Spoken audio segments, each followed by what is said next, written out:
السلام علیکم ورحمۃ اللہ وبرکاتہ۔ ناظرین، امید کرتا ہوں کہ آپ سب خیر و عافیت سے ہوں گے۔ آج کی اس ویڈیو میں ہم زکوٰۃ کے متعلق چند الگ مسائل سیکھیں گے۔ ویڈیو شروع کرنے سے پہلے آپ تمام احباب سے درخواست ہے کہ میرے اس چینل کو لائک اور سبسکرائب ضرور کریں، نیز بیل آئیکن پر بھی کلک کر دیں تاکہ میری آنے والی تمام ویڈیوز آپ تک سب سے پہلے پہنچ سکیں۔ پہلا مسئلہ ہے انشورنس میں جمع شدہ رقم پر زکوٰۃ۔ کار، دکان اور کاروبار کے انشورنس میں جو رقم جمع کی جاتی ہے اس کی واپسی حتمی اور یقینی نہیں ہوتی، اس لیے اس پر زکوٰۃ واجب نہ ہوگی۔ البتہ لائف انشورنس یعنی زندگی کا بیمہ، اس کی رقم بہرحال واپس ملتی ہے، اس لیے اس میں جمع شدہ اصل رقم پر ملنے کے بعد گزشتہ سالوں کی زکوٰۃ واجب ہوگی۔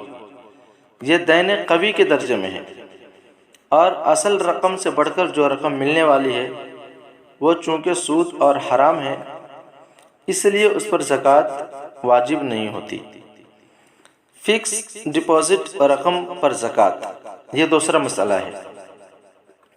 بعض لوگ اپنی رقومات یعنی اپنے پیسے بینکوں میں کئی سالوں کے لیے فکس ڈپازٹ کرا دیتے ہیں، تو چونکہ یہ دین قوی کے درجے میں ہے جس کا بعد میں مقررہ وقت پر ملنا یقینی ہے، اس لیے اس اصل جمع شدہ رقم پر ہر سال کی زکوٰۃ واجب ہوگی، لیکن جو رقم بڑھ کر ملے گی اضافے کے ساتھ وہ قطعاً حرام ہے سود ہونے کی وجہ سے، اس لیے اس پر زکوٰۃ واجب نہیں، بلکہ اس اضافی رقم کو سودی مصارف میں ہی خرچ کرنا لازم ہے۔ اب سودی مصارف یہ ہے کہ کسی غریب کو بغیر ثواب کی نیت کے دے دینا جو ضرورت مند ہو۔ تیسرا مسئلہ ہے گیس سلنڈروں کا ڈیلر کیسے حساب لگائے، یعنی جو شخص گیس سپلائی کرتا ہو۔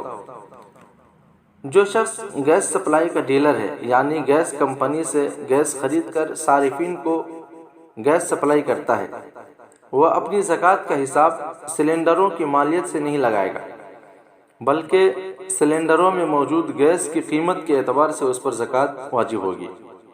البتہ جو سلنڈر بذاتی ہی مع گیس فروختگی کے لیے رکھے گئے ہوں، یعنی سلنڈر بھی بیچے جاتے ہوں گیس کے ساتھ ساتھ، تو ان میں سلنڈر اور گیس دونوں کی قیمت کے اعتبار سے زکوٰۃ واجب ہوگی، کیونکہ پہلی صورت میں سلنڈروں کی حیثیت محض برتنوں کی ہے، اور دوسری صورت میں سلنڈر خود مال تجارت میں داخل ہے، جس کی وجہ سے سلنڈر پر بھی زکوٰۃ واجب ہوگی۔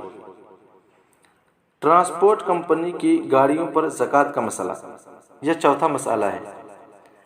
اگر کوئی شخص ٹرانسپورٹ کا کاروبار کرتا ہے اور اس کی کاریں، بسیں یا ٹرک وغیرہ کرائے پر چلتے ہیں، تو ان بسوں یا ٹرکوں کی مالیت پر زکوٰۃ واجب نہ ہوگی، بلکہ ان سے حاصل ہونے والے منافع پر حسب ضابطہ زکوٰۃ واجب ہوگی، یعنی اگر شرائط پائے جائیں گے، نصاب کے بقدر مال ہوگا تو زکوٰۃ واجب ہوگی، اور اگر شرائط نہیں پائے جائیں گے تو زکوٰۃ واجب نہیں ہوگی۔ حوالہ کتاب المسائل جلد 2 صفحہ 218۔